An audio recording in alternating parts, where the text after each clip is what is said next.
I know it's been a while, like 2 months, and it's been, yeah, it's been a while. So this video has 3 purposes. One is explain why I haven't been posting videos. Second is catching you up on what I've read since the last video, and giving a message to the entire book community for the end of the year, I guess.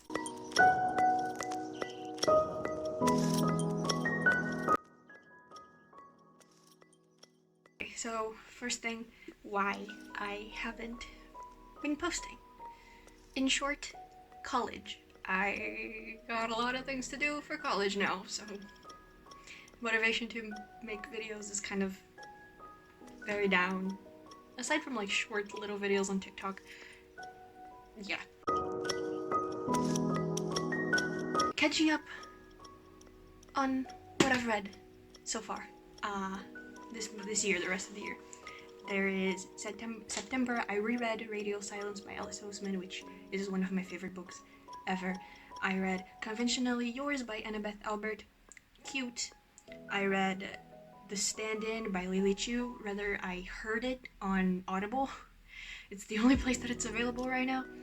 It's coming out in paperback in next year, I think.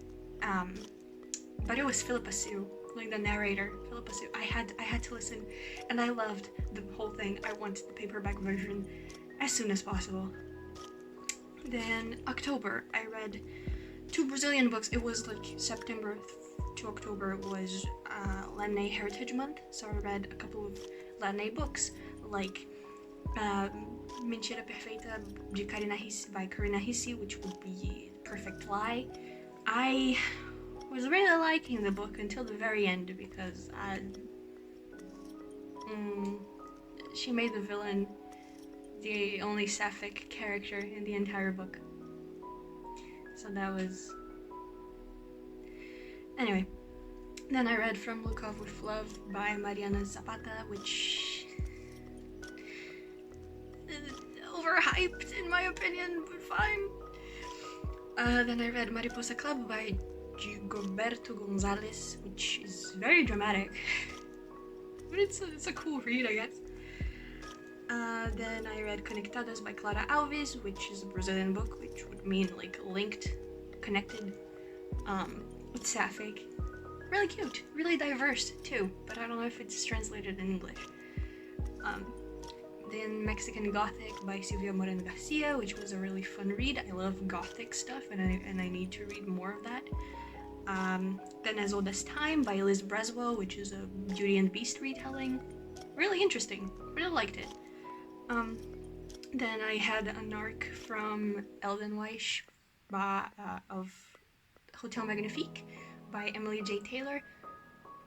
Interesting read too. I want the paperback. Then Cuckoo Song by Frances Hardinge, which was a gift a friend of mine from Instagram gave me, and I fucking loved it. It's really cute. Really, like, the beginning is really creepy, but it's so, I loved it. Then The Near Witch by V.E. Schwab, which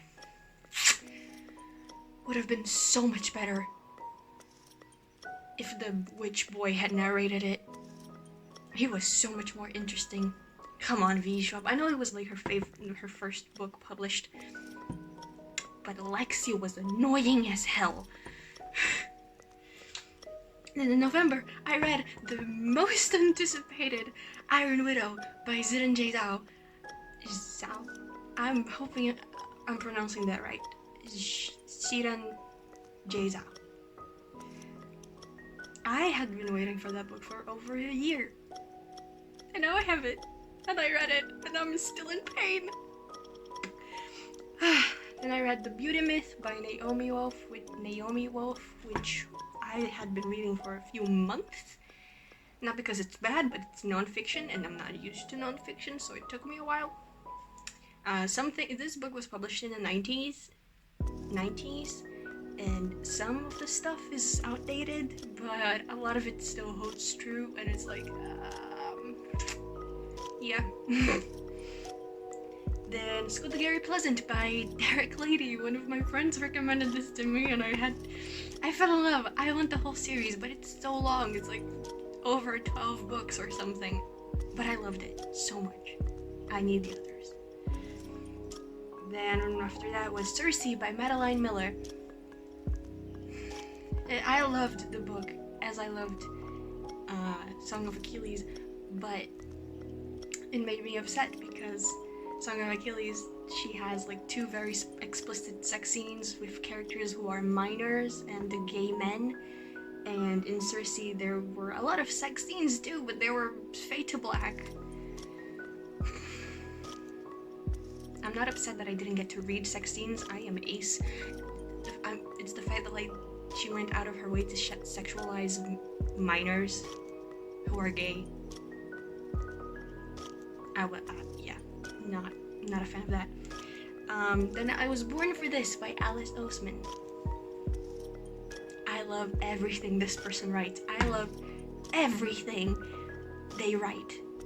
And I'm so excited for the Heartstopper Netflix show coming out. Like, I need it right now.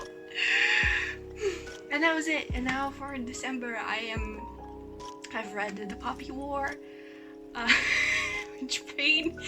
Then I also read Laura Dean Keeps Breaking Up With Me, very cute. And I started reading this one.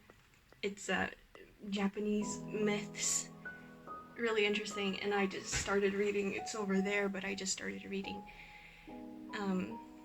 These Violent Delights. And I also read Perfect on Paper, which is really cute as well. And it talks about biphobia, and I think it's really interesting when people say that this book is not queer because the main character ends up with a man when she's a girl, like boy and girl romance, but she's still bi. That's queer. And it's ironic because they discuss that in the book, like, you did not read the book if you think that it's not queer.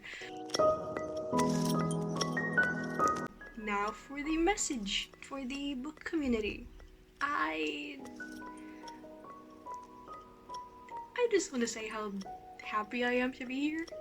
Like, reading, I've been reading since I was like, since I came out of the womb, really.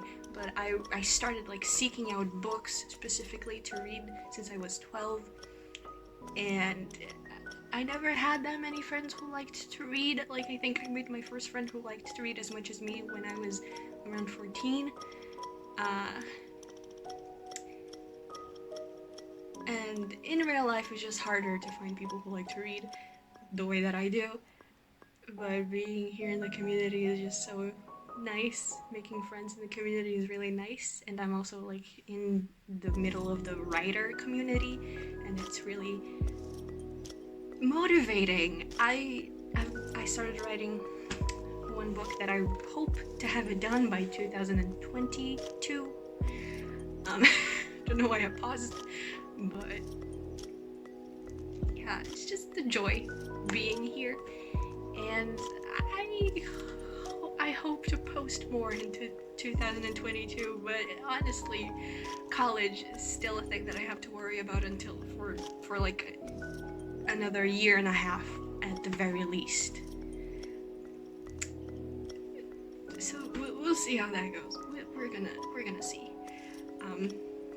So thank you so much for watching. I'll see y'all in another video, I guess. And I don't know. Bye.